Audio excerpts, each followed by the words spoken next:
আচরণ করবেন না, তাহলে ওই ভারতে হাসিনা গিয়েছে, আপনারা কোথায় যাবেন, কোথায় আপনাদের স্থান হবে আমরা তা জানি না।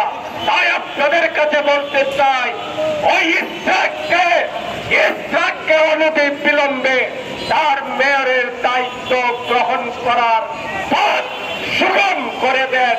অন্যথায় ঢাকা শহর নয়, সারা বাংলাদেশ অচল করে দেওয়া হবে।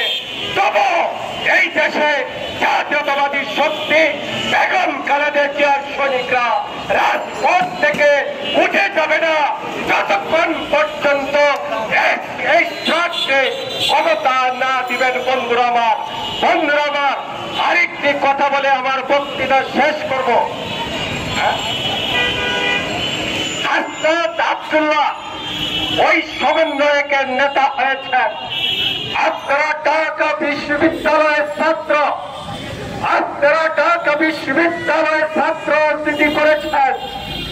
আমরা ঢাকা বিশ্ববিদ্যালয়ের ছাত্র ছিলাম, ঢাকা বিশ্ববিদ্যালয়ে আমরা রাজনীতি করেছি।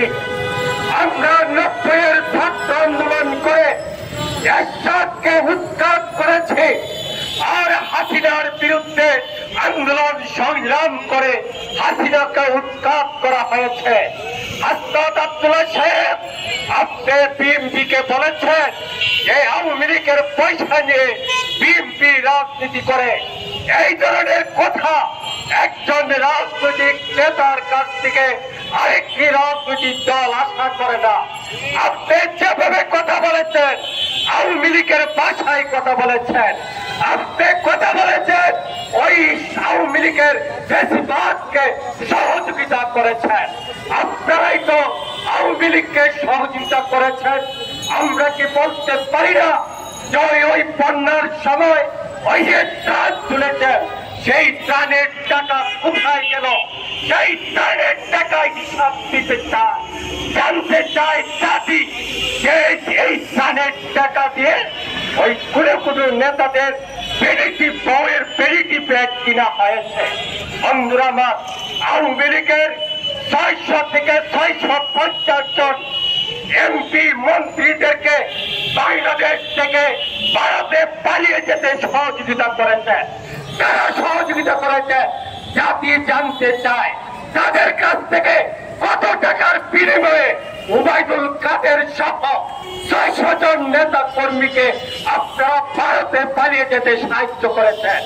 বেগম খালেদা জিয়া 83 সালে এরশাদের সাথে আপোষ করে নাই। বেগম খালেদা জিয়া আপোষী নেত্রী হয়েছে, এরশাদের কাছে আত্মসমর্পণ করে নাই। বাংলাদেশ জাতীয়তাবাদী দল আওয়ামী লীগকে স্বৈরাচার ফ্যাসিবাদ আখ্যায়িত করে রাজপথে আন্দোলন সংগ্রাম করেছে। আওয়ামী লীগের কাছ থেকে টাকা দেওয়ার জন্য বিএনপি আন্দোলন সংগ্রাম করে নাই। কথাবার্তা সংযতভাবে কথা বলবেন, সংযতভাবে আচরণ করবেন। রাজনৈতিক নেতা কর্মীরা আরেকটি রাজনৈতিক দল সম্বন্ধে কথা বলতে সেইভাবে সংযত ব্যবহার ভাবে কথা বলবেন, সেই আহ্বান জানিয়ে আমি আমার বক্তৃতা শেষ করছি।